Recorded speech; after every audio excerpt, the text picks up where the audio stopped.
Hello, everybody. I'm Santi Advani, and I'm going to speak on behalf of myself and my colleague Vinay Rao. And the topic of my talk is from genomics to NLP, one algorithm to rule them all. So for those of you who haven't met it, this a quick background. I got my PhD from UPenn, specializing in high-performance computing and computational sciences. And after that, I worked at Intel for 8 years as a senior product manager. And now I'm the co-founder and CTO at RocketML. RocketML is a machine learning platform for large data sets when the current tools do not scale or outright fail to work. This is the outline of my talk. I'll quickly do an introduction of what I'm going to say. And the second one is making sense of SVD, the algorithm that I want to talk about. And one algorithm to rule them all, why do I strongly believe that's the case? And talk about large scale, scale out SVD. Whether you are a data scientist working on genomics, that is, you're trying to cluster genes based on how they respond, or you're working in neuroscience trying to understand different nerve cells and their behavior, or in natural language processing, trying to build semantic search engines, or in finance, trying to predict stock prices, or in cybersecurity to identify anomalies, or in healthcare. One problem as data scientists that we need to keep up to is the number of new algorithms and the number of new tools that are published on a very regular basis. So what if I told there is one algorithm that's been around for more than 2 centuries, and there are 4 million plus publications which have actually shown to work on all these applications? So if you're venturing into a new area where you have to try out various new things or get up to speed, or when you're working on a new tool or new algorithm, I would say singular value decomposition is something that you can always benchmark with, or something that you can always go back to and see, how can I actually use it? It's not specific to supervised learning or unsupervised learning or any of the specific learning techniques, but it can be applied across quite a lot of problems. And it's the versatility of this problem that makes it very interesting. So this is a formal definition of singular value decomposition, in short for SVD. That's what I would call it from now on. And it's a matrix factorization technique where you split a matrix into 3 parts: U, sigma, and V transpose, where U and V are orthonormal. That is, if you take 2 columns of U and do a dot product, you would get 0. And if you take any 2 columns of V and do a dot product, you'd get 0. And sigma is a diagonal matrix. So intuitively, what it is doing is, if M is a 2 by 2 matrix, and you apply that matrix to a vector, the matrix is doing 2 things. 1, it stretches the vector, and 2, it rotates the vector. What the decomposition is doing is it is breaking that into 3 parts. The first part is taking care of just the rotation, and that gives you the bottommost circle where you're rotating the vectors. And sigma, because of its diagonal nature, it helps in stretching the vector. And U, again, basically rotates the vector. So it's this decomposition, U, sigma, and V transpose, that can be applied in various different areas. So either you could use it as a preconditioner, or you could use it in supervised or unsupervised learning. So it's a combination of either V or sigma or U or multiple combination of these 3 that you would make use of in various different applications. And I'll actually go over a few in this talk. And The others in the same family, you'll probably run into a lot of these names or these algorithms in your data science journey. One of the most popular ones is principal component analysis, in short PCA, eigenvalue decomposition, latent semantic indexing. This is the same technique, but used for building semantic search engines in natural language processing. And latent semantic analysis. Basically, you use the same technique, but you can do topic modeling using LSA. So when you run into all these different names, they all belong to the same family. Making sense of SVD. So one of the most popular applications of doing SVD is dimensionality reduction. So I'll walk over one example of dimensionality reduction and explain how you can actually use these three components to, for this application. So my matrix is an image. This is an image of Mount Hood taken from Pitock Mansion from Portland. And the image is of size 450 by 400 pixels. So my matrix has a size of 450 by 400, where each entry corresponds to the pixel intensity. So it goes from 0 to 255.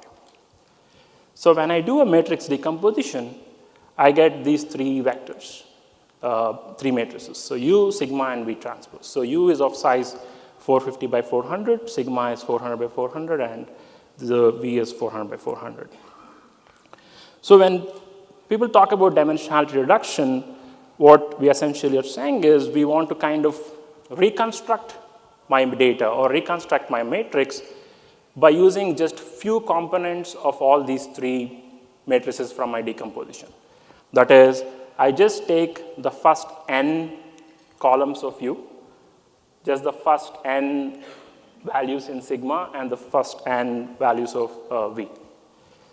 So by reconstructing the matrix, that is by just dropping a few columns and a few sigma and few V, we can reconstruct the whole matrix.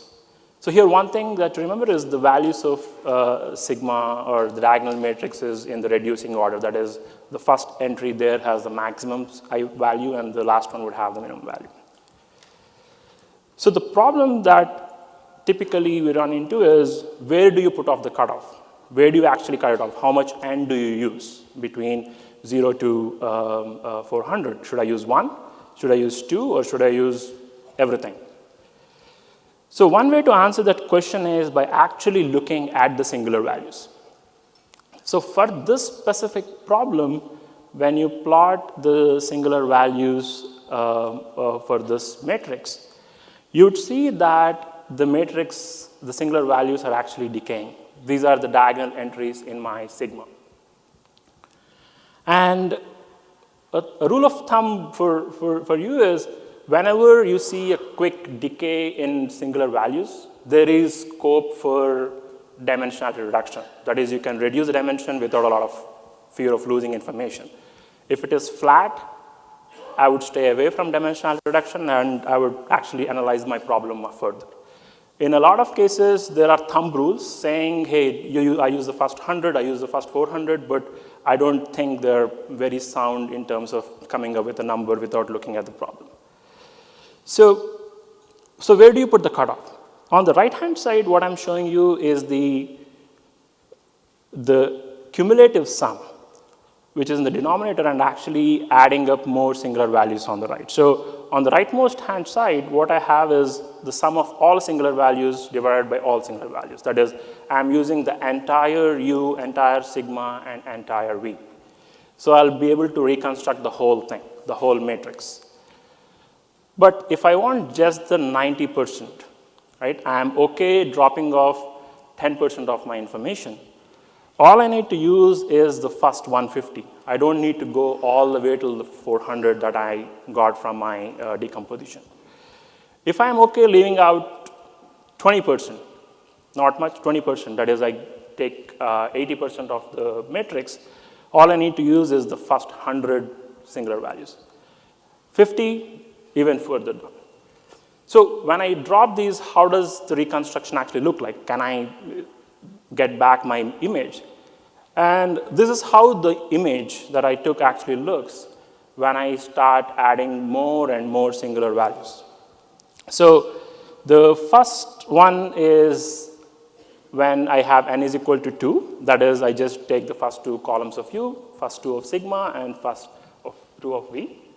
And you can't really see anything, but kind of start to get a feel that there is something happening in the horizon. Same thing with 3. But once I start increasing to 20, right? So in this case, I've used 20 columns and 20 singular values. The total matrix size summation of all these is 17,020. That means it's only 10% of the overall entries in A. But I can start reconstructing my data. And when I go to 100, which is 85,100, which is 47% of my matrix, I cannot really distinguish between my original data, which is the image, and the data that I reconstructed using over the first 100 values. If I go further, which is 200, you can't really say the difference, but it's 94% of the data. That is, you only get 6% reduction in your overall data size. So this is an application in signal processing, and where you want to actually send the data across network, where you don't really care so much about losing a lot of information. So when you want to send data across network, if you go to 100 singular values, you're actually reducing 50% in bandwidth. So there's a direct application of SVD in signal processing where you can reduce the dimension. You're actually reducing the number of packets that you want to send across the network, but at the same time, you're not losing a lot of information that you're sending out. So the idea is basically how do you use SVD in different cases. So the key points that I want you to take away from the example I gave was, if eigenvalues are decaying fast, then there is scope for reduction. So what you're doing in turn here is you're dropping the components. That means you're dropping the components that are noisy or that do not actually contribute a lot to your data. And when you do that, in return, you're actually identifying components that contribute to the data the most.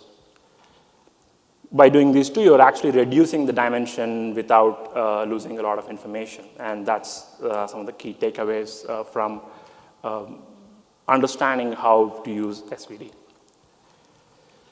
So why do we say one algorithm to rule them all? So I'll go over 3 applications. So one is in supervised learning, unsupervised learning, and I'll introduce a new term, a new problem called inverse problems. So these are the problems that are very popular in the scientific research area.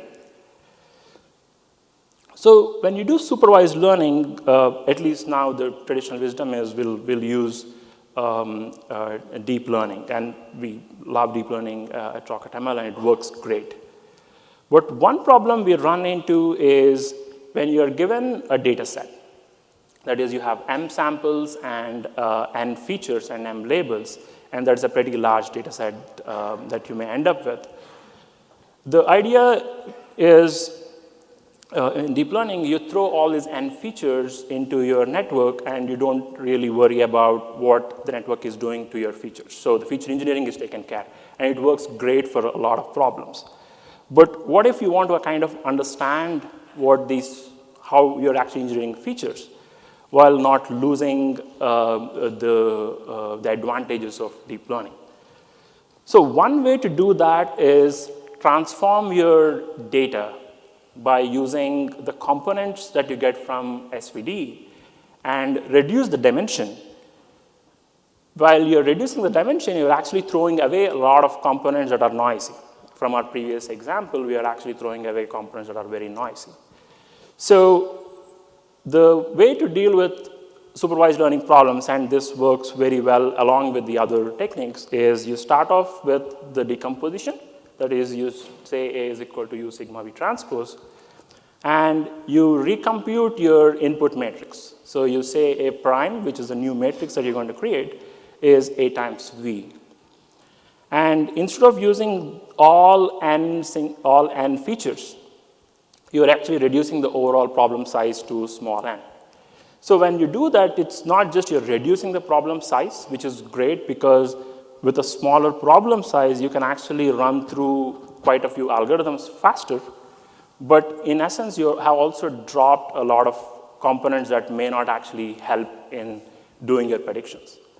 So we worked on quite a few problems where before venturing into deep nets, we would actually just take A and do an SVD, cut off some singular values, and make a smaller matrix, and we would get really good results.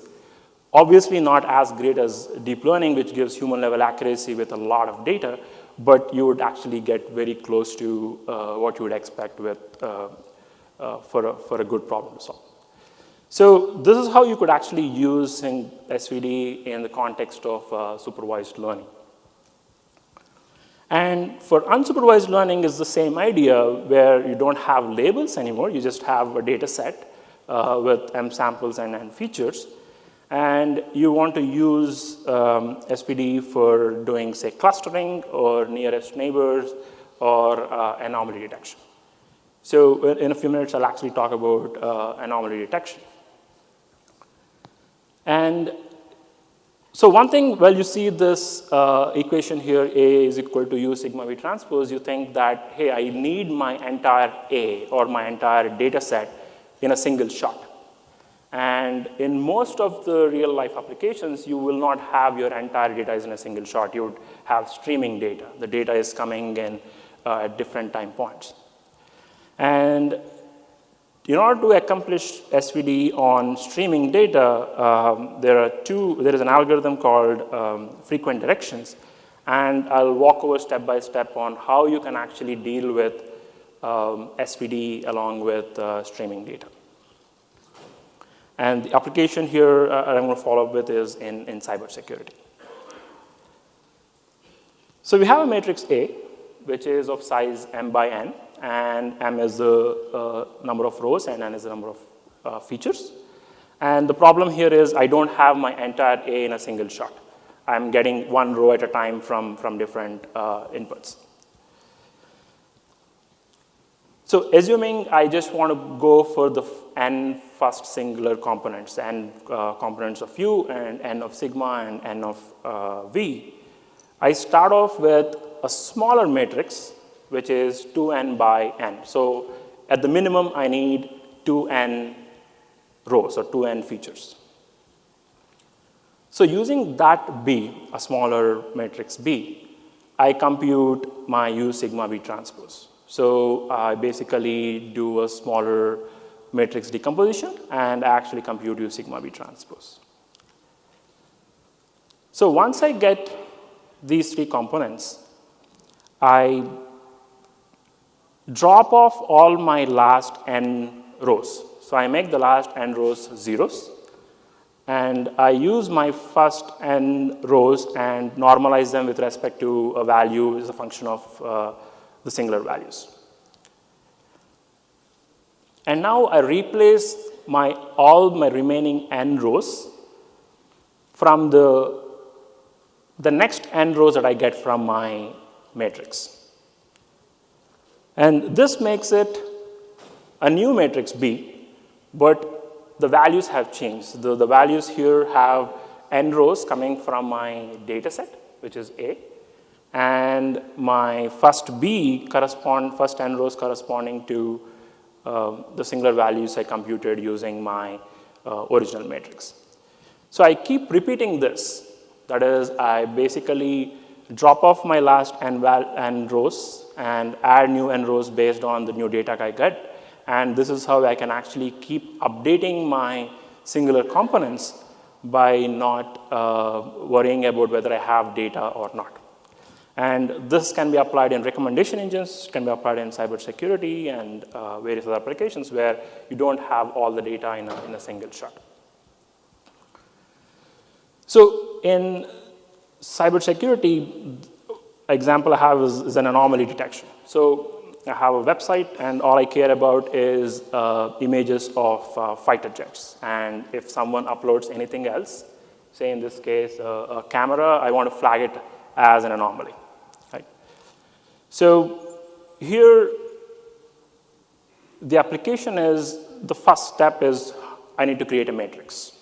And in this case, my matrix is a sequence of images. So my rows are images where I reshape and resize everything to have the same feature size. And then I basically decompose the matrix into U, sigma, V transpose. So once I do that, for any new image or any new data point that I get, I basically compute a score, which is a single value. And that score I basically compute as this equation. And this is a recent paper in 2018 that talks about how to use SVD for anomaly detection. And for a new image Y, I compute anomaly score, which is basically I minus V transpose Y.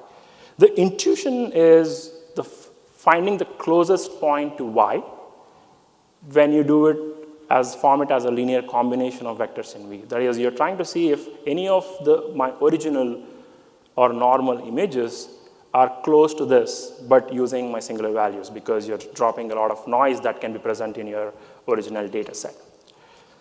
So when I take 50 images, this is one image for the normal case, and I compute the anomaly score, I see that my score is around 5. And this is the 10th image out of 50 normal images I took and computed the score. If I take another fighter jet image and compute the anomaly score, and it is also very small, which is basically, this is the 30th image, and the score is close to 5. So now I start throwing in images that are not my sense of normal, and they have a very high score. They have a very different score, which is very close to 20.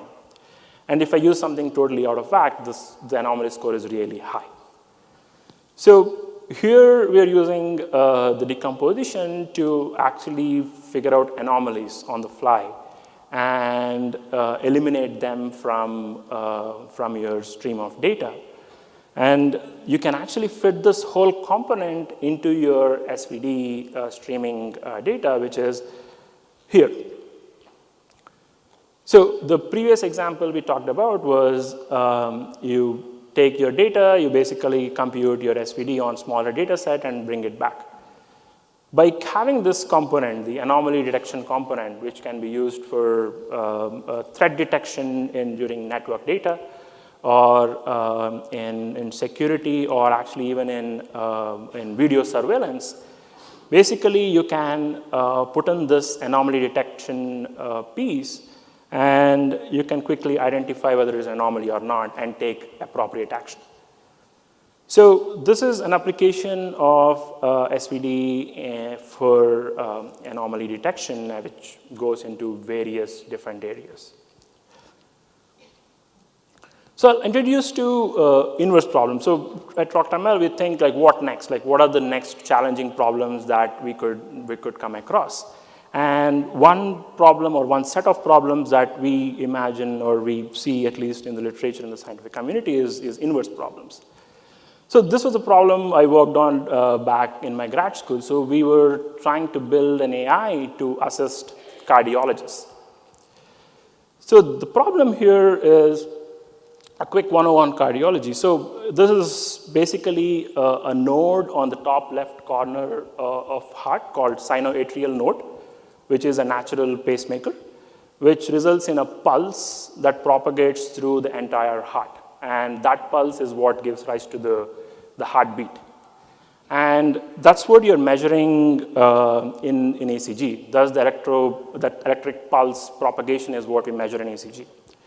So cardiologists at Penn, when they look at the ECG, they can tell that there is a problem. There is something going on in your ECG, and there is a problem. But what they wanted us to look at was, can you guys help us find where the problem is in the heart tissue, given a lot of ECG data? Because we can tell that there is a problem, but can you help us tell where the problem is? That means we need to identify where the problem is within this heart tissue. So this, we formulated it as an inverse problem, right? So just to show, so we can simulate the entire heart behavior to some approximation using a partial differential equation. You can represent how the pulse propagates using a reaction diffusion equation. So a forward problem is solving this equation, a three-dimensional equation. Given A, we can find U. The inverse problem is given U, which is ECG, we want to solve for A. So A here is a spatial property that represents the heart tissue properties. So if A is a function that it is not normal, you can actually go and say, hey, this is your three-dimensional model, and this is where the problem is. So solving this forward problem and solving this inverse problem is computationally very expensive. You cannot throw a lot of GPUs at it, or you cannot say, I'll use a variation of SGD. That won't cut it. This is an example of a healthy tissue on how it actually propagates electric pulses. So it starts off, I'm just showing you the lower part of the heart. This is a real heart geometry. And the pulse propagates, it starts, and it is pretty smooth, and how it actually propagates around the heart tissue. But if it is an ischemic tissue or a tissue that has problems, it's all over the place. So you could see it's like beating on the left, beating on the right, and it would actually result in a cardiac arrest. And all this because of some nudge or some tissue actually going out of normal in this entire heart tissue. So I'm not going to talk about how we solve it using SVD, but the one key takeaway I'm going to talk about is, so solving this involves solving this forward equation thousands of times. And solving it once would take a couple of hours on large-scale compute, on the Pittsburgh Supercomputing Center at the time we were working on. And if you use out-of-box solvers, gradient descents or SGDs, it would take thousands of iterations, which would be a year almost on state-of-the-art supercomputers to solve one data set problem. So in this case, you have to understand the structure of the problem. Like, what does these equations actually mean? And how can we take advantage of the structure of this problem and design very specific solvers that address this problem? So in this case, we used SVD to build preconditioners, that is matrix inversion techniques to make the solves very fast by using regular compute. So we brought down thousands of iterations to around 10 iterations, which could actually make it solve in a couple of days and not months and months and years. So that's the last application we'll talk about for SVD. And I think since we are in a big data conference, I want to throw some numbers on how we can do scale-out SVD. Like if you have really large data sets, can you compare to SVD? Like what does it take? So what we noticed is a lot of current tools, they work well, but they do not scale well. That is, as you throw more compute at it, we cannot actually see the total amount of time, runtime, wall clock time actually reducing. And these are some results that we have that we built in RocketML because of the relative importance of this technique in various applications. And this is a 14 million by 1 million data set. And the results I'm showing you are for computing 100 singular values and the corresponding vectors. And on Amazon Web Services, by increasing the number of nodes and the compute, we could actually do SVD in a pretty scalable fashion. The other data set that we went to is like, what if we use much bigger data sets where the current tools do not even cut it, they just crash on you? So we went all the way till 1 billion samples and 1 million features and constantly started increasing the amount of data we can throw at it. So on 1,000 codes, we went all the way till 1 billion by million samples. And we were able to actually compute SVD for 100 singular values in around 15 minutes. So in essence, we do not actually believe it's one algorithm to rule them all. There is nothing like that. But as data scientists, I think we need to have a lot of tools at our disposal, and some tools can be applied and used across a lot of different areas.